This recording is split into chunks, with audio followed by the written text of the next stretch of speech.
Un mouvement populiste profond est en cours dans un des pays les plus ouverts d'Europe, les Pays-Bas. Les autorités néerlandaises ont été parmi les premières à légaliser l'euthanasie, le mariage gay. Le pays est aussi connu pour sa politique accommodante à l'égard du cannabis. La ville d'Amsterdam a une longue histoire d'accueil des personnes qui ont décidé de quitter leur pays, des Juifs qui ont fui les persécutions en Espagne jusqu'aux réfugiés syriens d'aujourd'hui.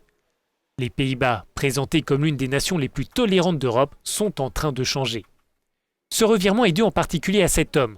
Geert Wilders veut interdire le Coran et mettre un terme à l'immigration en provenance des pays musulmans. L'homme vit sous protection policière permanente. Depuis le début de la campagne, sa formation, le Parti pour la liberté, a presque toujours fait la course en tête dans les sondages. Les électeurs sont appelés aux urnes ce mercredi, mais aux Pays-Bas, les règles électorales permettent difficilement à un parti d'obtenir la majorité absolue.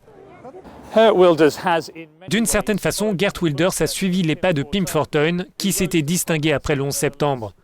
Adepte d'une politique sociale libérale, mais critique à l'égard de l'immigration et de l'islam, cet homme politique gay avait osé aborder des sujets considérés comme tabous à l'époque. Son parti dominait les sondages avant les élections législatives de 2002, mais il fut abattu 9 jours avant le scrutin, à la sortie d'une interview radio. 2 ans plus tard, le réalisateur Theo van Gogh était assassiné par un islamiste radical pour un de ses films critiques à propos de l'islam. La liberté d'expression a coûté la vie à ces 2 hommes. 10 ans plus tard, le pays s'interroge sur l'identité néerlandaise. Une enquête publiée le mois dernier indique que 86% des personnes interrogées s'inquiètent d'une érosion des valeurs traditionnelles. Geert Wilders s'est infiltré dans ce sentiment de perte d'identité en attaquant l'immigration, la mondialisation et l'Union européenne. Nous nous sommes rendus dans une petite ville près d'Utrecht pour rencontrer un de ses partisans.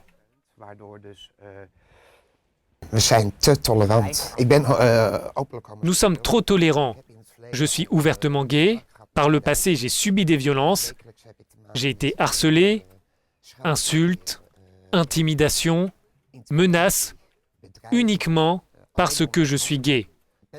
J'ai été tabassé.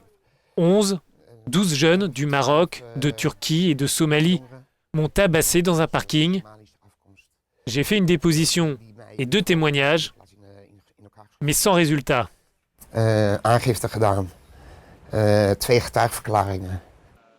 Les Pays-Bas comptent près d'1 million de musulmans sur une population totale de 17 millions de personnes.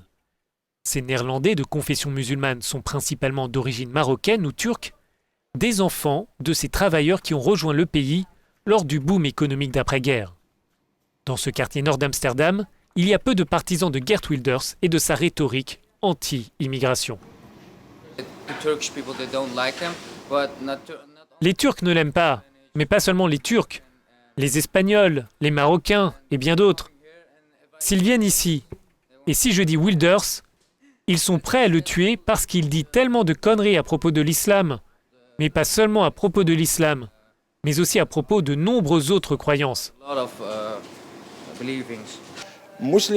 Tous les musulmans ne sont pas des gens mauvais. Ils haïssent les musulmans, je ne sais pas pourquoi, mais moi je ne hais pas Geert Wilders.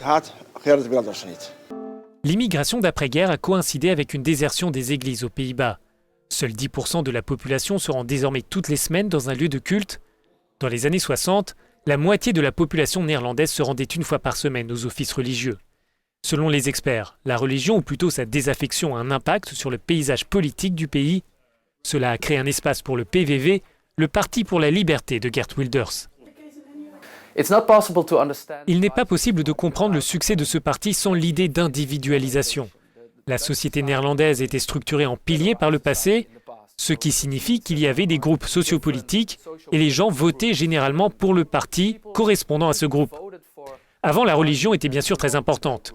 Il y a des protestants et des catholiques, sommairement une division nord-sud. La religion devenait là aussi très importante quand il était question de politique. Votre religion avait d'une certaine façon un impact fort sur le parti pour lequel vous alliez voter. Les gens commencent à changer de formation et l'un des partis pour lequel voter est le PVV. Geert Wilders ne dirigera probablement pas le prochain gouvernement, mais son impact est indéniable. Au mois de janvier, le Premier ministre Mark Rutte a dit aux immigrants qui ne voulaient pas respecter les valeurs néerlandaises de quitter le pays. Une candidate d'une plateforme contre le racisme est inquiète. Tout d'abord, on élimine un groupe de personnes. Mais que fait-on après avoir éliminé ce groupe? Qui sera le suivant? Les femmes? Les homosexuels? Les noirs? Cela pourrait être n'importe qui que vous aimez. Les enjeux sont trop importants pour être divisés.